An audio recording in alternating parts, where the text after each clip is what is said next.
प्रयागराज में महाकुंभ में मौनी अमावस्या के दिन क्या हुआ था? क्या सिर्फ एक भगदड़ हुई थी, वो भी मेला क्षेत्र में, या फिर 3 भगदड़ें हुई थी? क्योंकि एक वीडियो ऐसा वायरल हो रहा है जो कि मेला क्षेत्र का ही है और इसमें सैकड़ों की तादाद में लोग ऐसे भागते हुए नजर आ रहे हैं, जिसमें कई लोग गिरते हुए नजर आ रहे हैं। और ये पूरा वीडियो झूसी इलाके का बताया जा रहा है, यानी जहां पर पहले संगम नोच के पास हादसा हुआ था, वहां से कुछ दूरी पर ही एक दूसरी भगदड़ थी।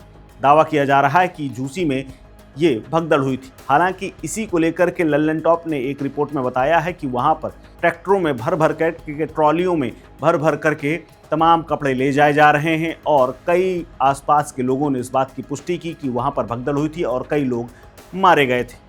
लेकिन एक और घटना सामने आई जिसको लेकर के पुलिस छिपाती रही, लेकिन पुलिस के सीईओ रुद्र प्रताप ने ही इस बात को कबूल किया कि एक एक्सीडेंट हुआ था। महामंडलेश्वर की गाड़ी जा रही थी और उसी की चपेट में आने से 2 महिलाओं की मौत हुई थी, लेकिन बाद में भगदड़ हुई तो जिसमें 7 लोगों की मौत हो गई। और ये घटना हुई थी ओल्ड जीटी रोड इलाके में।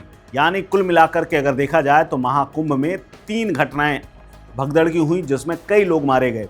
और जो आंकड़ा है वो भी कितना सत्यापित है, इस बात पर भी सवाल है, क्योंकि डीआईजी वैभव कृष्ण ने उसी दिन शाम को आकर के ये कहा था, दिन भर ये इनकार करने के बाद कि कोई भगदड़ की घटना नहीं हुई है। शाम को आकर के इस बात को कबूल किया था कि 30 लोगों की मृत्यु हुई है, करीब 60 लोग घायल हैं, 25 की शिनाख्त हो गई है, 5 की शिनाख्त होनी बाकी है, बाकी 6 लोग अन्य प्रदेशों के हैं। लेकिन बृहस्पतिवार यानी गुरुवार के दिन पोस्टमार्टम हाउस के बाहर 24 अज्ञात लोगों के पोस्टर लगा दिए गए और ये कहा गया कि जो इनको पहचानता हो या जिनके भी ये परिजन हो वो आकर के इनको पहचान लें और इनके शव लेकर के जा सकते हैं।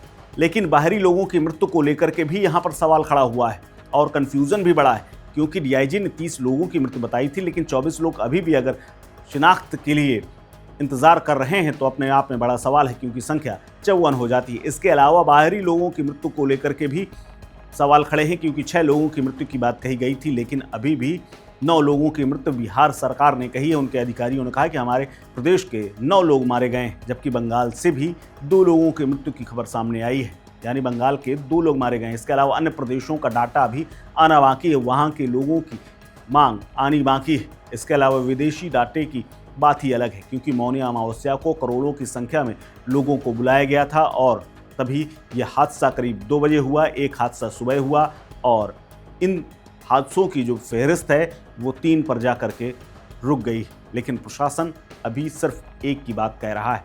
इसके अलावा लल्लन टॉप में जवाब देते हुए झूसी की घटना को लेकर के वैभव कृष्ण गोलमोल जवाब देते रहे और उन्होंने कहा कि ऐसी कोई घटना नहीं हुई है, लेकिन हर जगह हमारी पुलिस मौजूद थी और पुलिस ने हर जगह सहयोग किया है। इस खबर में फिलहाल इतना ही। अपडेट्स के लिए बने रहिए वन इंडिया हिंदी के साथ। नमस्कार।